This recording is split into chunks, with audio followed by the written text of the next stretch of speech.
By the summer of 1942, the Eastern Front had grown increasingly bitter. German forces were stalled along the whole front and logistics were struggling, and fuel, the army's most critical resource, was already becoming scarce. Much of the line was held thin with little flexibility left to absorb shocks or shift strength where it was needed. Under these conditions, the campaign had no choice but to turn south. The Caucasus offered the promise of oil and a way to relieve that pressure, but reaching it meant committing even more forces along a narrow axis of attack. Stalingrad lay directly on that route, controlling the Volga and anchoring the entire southern flank. Once fighting began there, the city stopped being optional. It became the point the entire southern advance depended upon. Now we can show the situation up close. Here in the south, the plan is to link up armored forces, secure the river line, and use it as a staging point for the next advance. In the north, the objective is to eliminate the salient by cutting it off before also pushing towards Stalingrad. With fighting in the south beginning in earnest, the German forces began their offensive operations north in order to cut off the Soviet forces.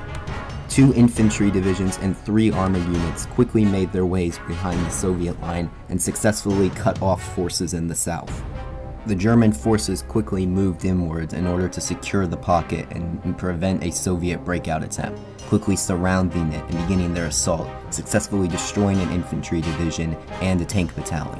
Soviet forces would attempt to counterattack in order to relieve the pocket. However, they would gain little ground and only take heavy casualties for their attack.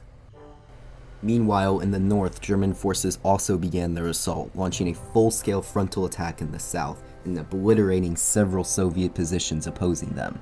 The German goal was to complete their objective of cutting off the salient, which they planned to do with a total of 8 tank divisions, 4 tanks in the south that would launch an assault, along with a further 4 in the north that would move to link up. German forces in the region were successfully battering the Soviets, and a northern division even managed to break through. However, due to a lack of support, they couldn't immediately cut off the Soviet divisions. The German forces then successfully pushed together, encircling 7 divisions. Soviet forces would attempt to re-establish supply with the pocket. However, the gap was simply too narrow for the divisions to evacuate. Meanwhile, in the south, German armored forces successfully outflanked Soviet units and were able to cut off a large number of divisions, successfully achieving their main objective. They could now focus on attacking Stalingrad more directly. Turning back south, the Soviet counteroffensive had heavily stalled, and German tank forces were able to successfully outflank the Soviet forces and then cut off the entire counteroffensive, encircling a large number of men and equipment.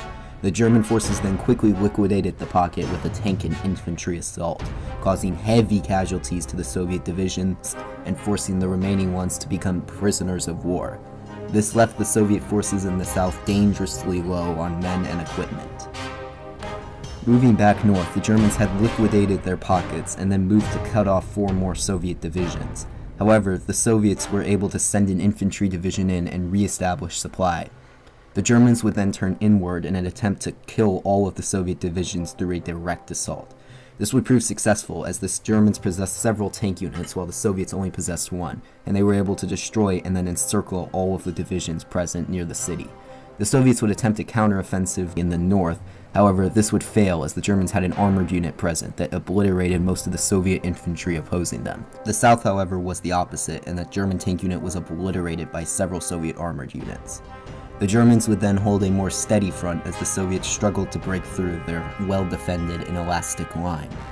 Meanwhile, while all these offensives in the north were happening, German forces in the south had begun their process of pushing towards Stalingrad directly.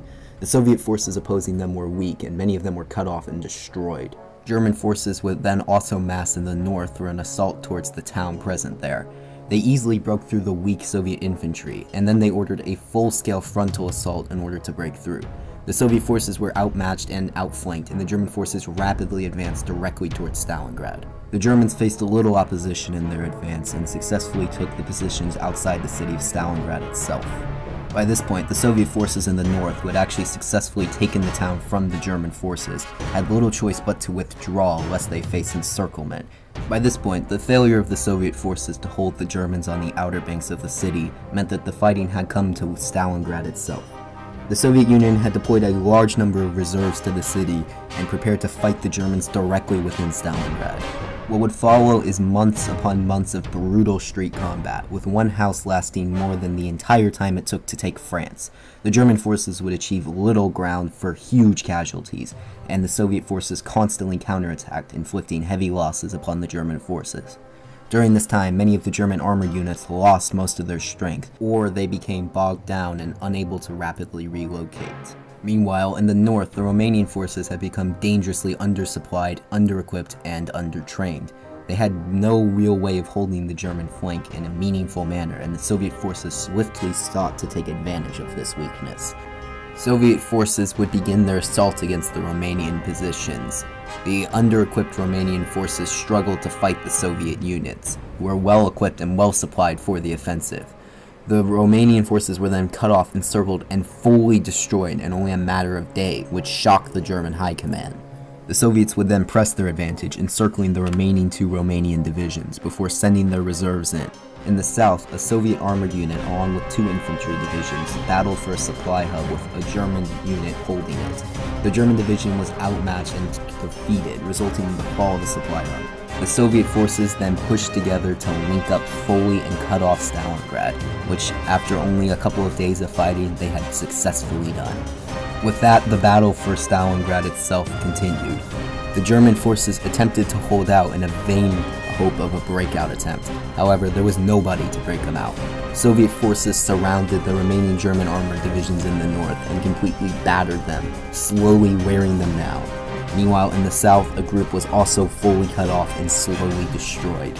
The German forces fought valiantly, however they had no hope of surviving the hordes of Soviet divisions, and it wouldn't be long before there was little to nobody left within Stalingrad. The German forces suffered a catastrophic defeat.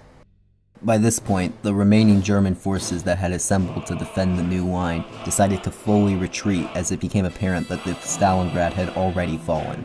They retreated behind the river line in a vain hope to hold it.